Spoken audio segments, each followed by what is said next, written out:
mga ka-safety, this is Cherry. So may nagtanong po sa ating Facebook page, paano po kapag nakabangga ko ng other unit and napuruan po yung sasakyan ko na nag-cause ng pagkasunog nito. Makakapag-claim po ba ako? Magandang tanong yan mga ka-safety. Unang-una po kung lumabas sa investigation na hindi po tayo mabilis magpatakbo, hindi tayo nakainom, hindi tayo nakatulog, sadyang nabangga lang po natin yung unit na yon, and let's say na makakapag-claim po tayo kay insurance provider since clear naman po yung mga lumabas sa investigation.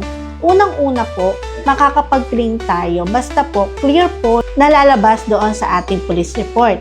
Pangalawa po, it's either kung total loss po yung sasakyan or for replacement po. Paano po yun? Depende po yan sa magiging evaluation po palagi ng ating insurance provider.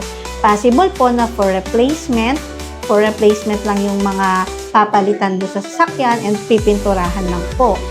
Or possible for total loss po siya. Paano po kapag total loss? Ang process po natin kapag total loss, check po na ibibigay ng insurance provider para sa bayad sa inyo. Kung hindi po nakaloan ang unit, directly po yan kay client.